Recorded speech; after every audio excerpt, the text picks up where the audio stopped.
Ratchet & Clank Rift Apart has finally arrived, and just being able to say that makes me so happy. Some of you may remember that in the Gamerkit's Most Anticipated Games of 2021 video, I notably ranked this as my most anticipated game of 2021. Ratchet & Clank Rift Apart absolutely blew me away when I first saw it at Sony's PlayStation 5 reveal event last June. Convenient fun fact, Rift Apart was released on the first anniversary of said event. Beyond my general love for platformers, this looked like the most next-gen game that Sony showed off during the event, and it piqued my interest beyond belief. Making matters even better was the fact that over the past few months, I was finally able to sit down and play through the entirety of the series, and my love of the previous games set my hype thrusters into overdrive. And now that I've finally gotten to play through it, I can honestly say it was everything I wanted it to be, and then some. The story of Ratchet & Clank Rift Apart, as you would expect, centers around our two lovable protagonists, the Lombax Ratchet and his robot pal Clank. While being celebrated for their years of heroism, Clank offers up Ratchet a special gift, an artifact called the Dimensionator that would allow him to travel through different dimensions. Clank hopes that Ratchet can use the Dimensionator to travel through dimensions and search for other Lombaxes, as it's presumed Ratchet is the only one left and the rest of his species has been wiped out. Those plans are thwarted, though, when longtime series villain Dr. Nefarious shows up and steals the Dimensionator, hoping to use it to banish the duo to a different dimension where they will know how it feels to lose. However, in attempting to stop Nefarious, Ratchet accidentally shoots the Dimensionator, which causes it to malfunction in the most catastrophic way. The damage to the artifact causes a massive dimensional collapse, opening massive rifts to several different dimensions. While fighting for their lives, Ratchet and Clank enter a new dimension and end up separated from one another. In this new dimension, they both find that Dr. Nefarious is no longer what he once was. He is now Emperor Nefarious, ruling the city with an iron grip.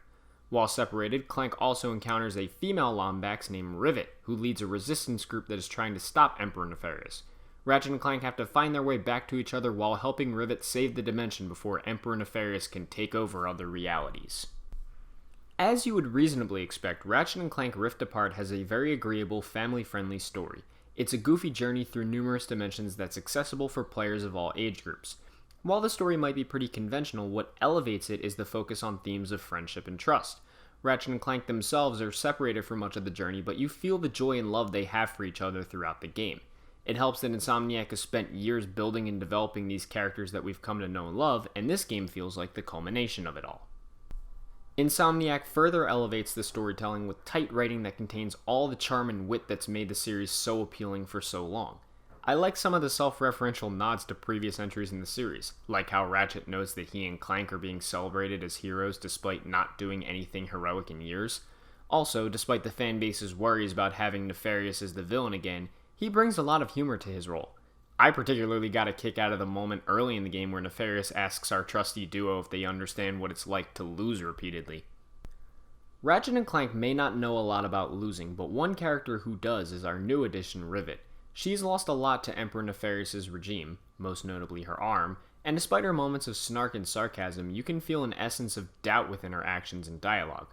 Rivet really steals the show here. She's got plenty of very real moments of caring, lovable charm, and I think she brings quite an emotional edge to the story as well. It also helps that, much like many of the other voice actors in the game, Jennifer Hale really captures the more jaded, emotional parts of Rivet's character. She's an amazing addition to the story, and I really hope to see more of her in future Ratchet & Clank games. Visually, this game is an absolute stunner. It's hard not to want to stop for a minute and really take in the game's breathtaking design. The environments are varied but rich in detail and bursting at the seams with bold, vibrant colors. Character designs are also expressively and brilliantly detailed. It always stuns me when you can see every individual hair on Ratchet or Rivet, and the textures shine just as bright. You've probably heard this comparison several times over, but playing Ratchet & Clank Rift Apart is really like playing a Pixar movie. Insomniac's attention to detail in their visual design is mind-blowing. The visuals are also made even better by the addition of ray tracing, which really adds to the sheen of textures. Seeing a character like Clank or some of Ratchet's weaponry, or even his eyeballs since those are ray traced, shine and reflect so brilliantly is just amazing. And even as someone that doesn't get caught up in visuals, it's hard not to stop and stare at it all for a bit. From a performance standpoint, Ratchet & Clank Rift Apart can also play at 60 frames per second, which is great since the last few games didn't offer 60 frames per second at launch.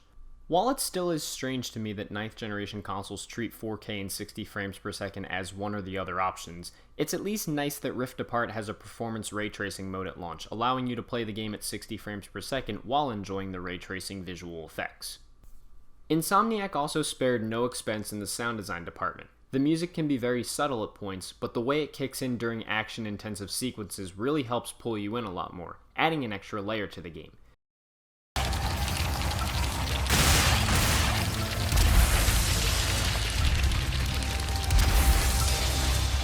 Beyond the music, the sound effects really pull you in too, and that's helped by the speaker on the DualSense controller. Hearing bolts ping through the controller or having the controller give you unique sound effects for different weapons made the combat even more exciting.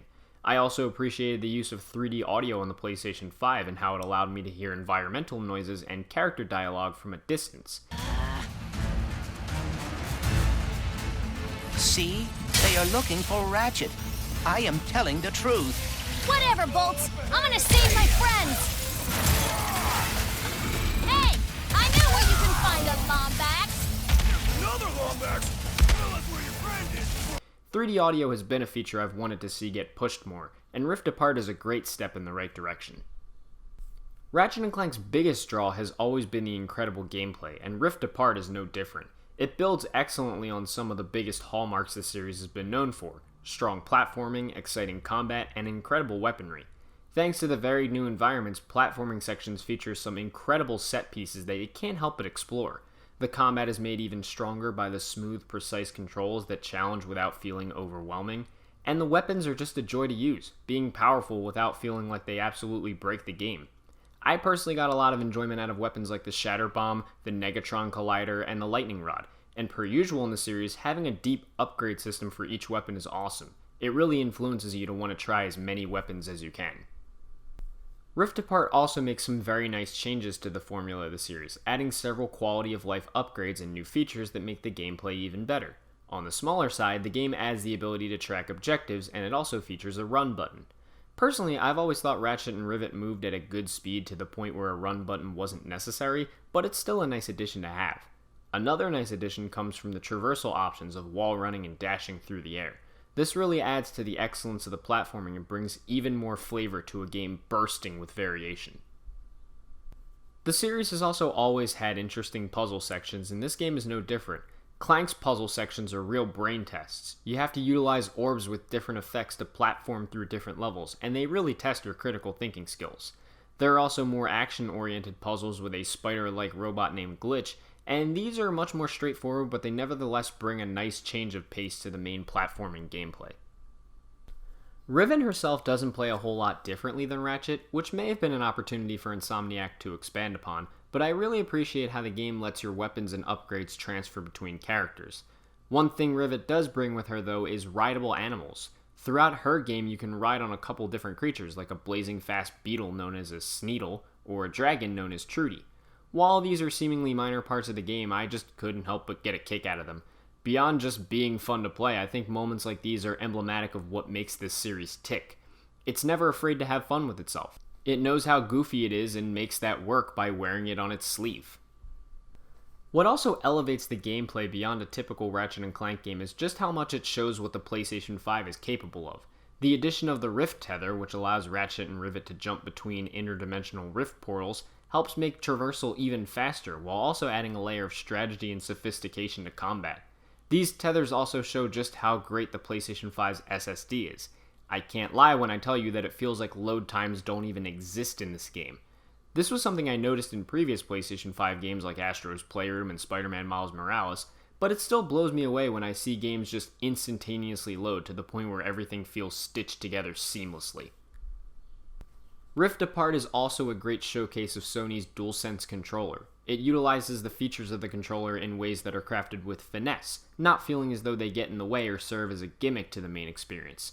Different guns utilize the adaptive trigger features in very strategic ways, with emphasis on deciding between half presses and full presses of the trigger.